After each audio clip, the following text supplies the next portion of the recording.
you. Good evening, YouTube Model Railroader fans. This is the big build project for Ray Boble and the Beauville in Newtown.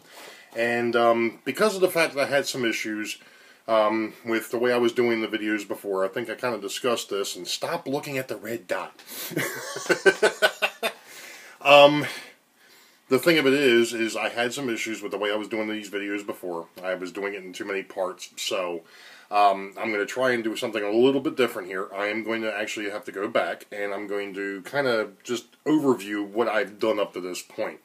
So, with that being said, the first thing we're going to discuss is the base, and it's all about the base. No, not Megan Trainor, but it's all about the base.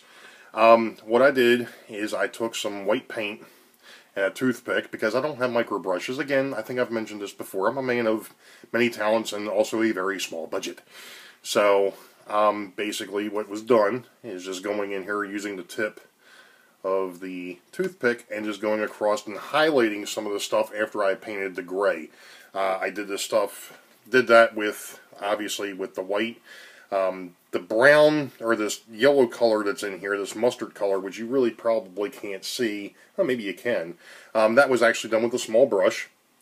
And then there was some silver in here too, and that was actually done with a old Tester's paint pen, believe it or not. So that's kind of what I did, is I just kind of washed this brown down to get rid of that gray color, because the gray was way too pungent.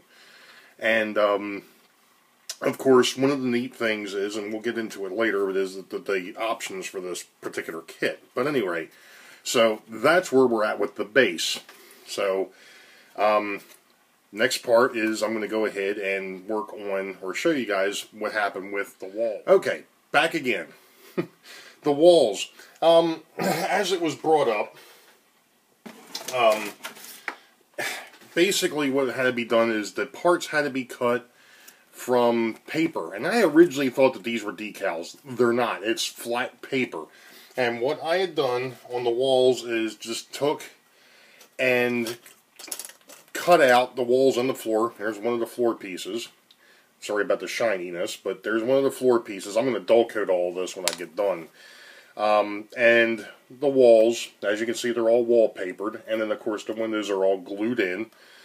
And I also, on this particular wall, because it showed you in the instructions, there's sinks and heating radiators stuffed on here. So this is one of the walls. Of course, this was the lower floor.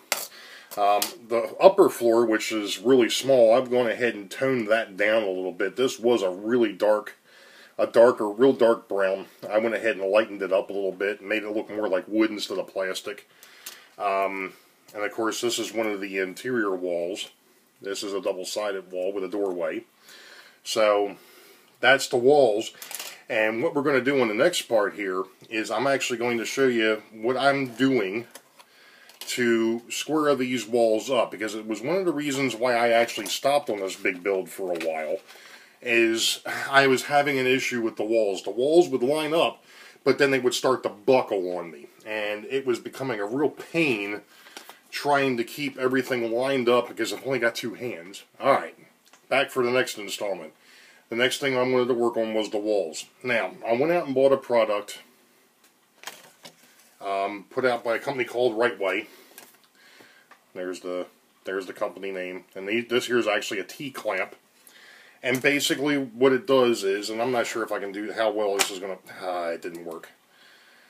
How well this is going to show up. But you see, these are magnets. And basically what's happening here is I'm using the magnets to hold the walls in the proper alignment. Or at least I was, until I tried to move it for the umpteenth time.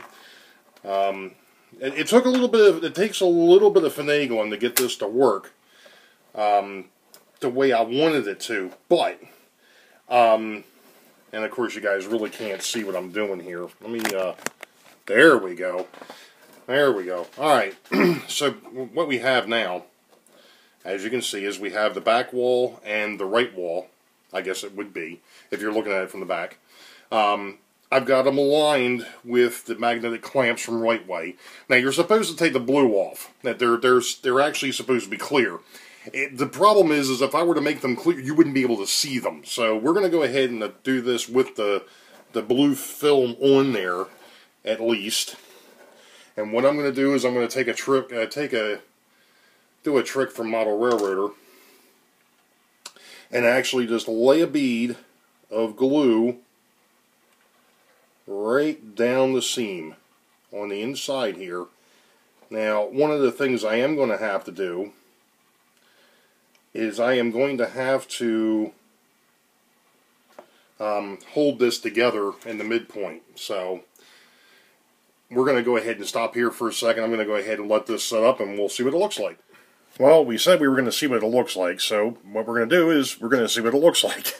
And I'm going to go ahead and go over a couple other things here real quick while I'm at it. And of course I just knocked the little manager's foreman station over again. But let me go ahead and stop here for just a second. I'm going to go ahead and flip the camera and I'll show you what we got. Now, I know I'm a little bit close here. Let me see if I can... you can't adjust it. Okay. Anyway, there's... I'm going to go over the... actually, we'll go over that second. We're going to go over this real quick.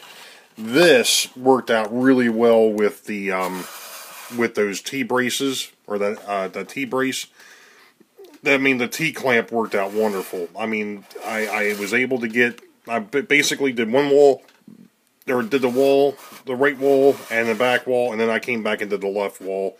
And then everything just lined up from there. I mean, it was dead perfect. As you can see, we're going ahead and we've added a couple things in here. Obviously, we've got some piping up here in a tub. And I think I already mentioned the... let me go ahead and spin this thing just a little bit. The radiator's over here. You got a couple of wood braces in here. You got another tub down here. Another tub down here. You get another piece of pipe, and of course all the other little detail work that I had done in here. You know, I discussed that with the toothpick earlier, and of course then you also have the fencing around this one side. Now, one of the other things that this kit came with is this little foreman's station, or foreman's shack. And what I decided to do is, you know, construction sites are really dirty.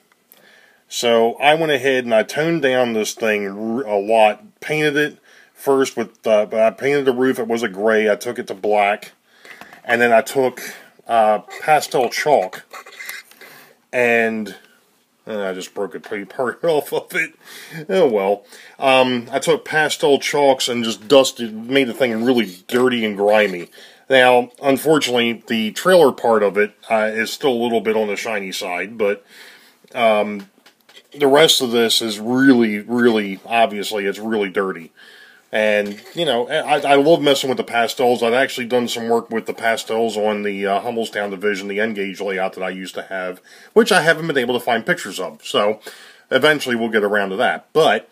so that was the conclusion. This is the conclusion of the big build contest for for video number 2. And I'm going to stop talking now, and I'm actually going to get this thing uploaded along with video number 3. So you all know the deal.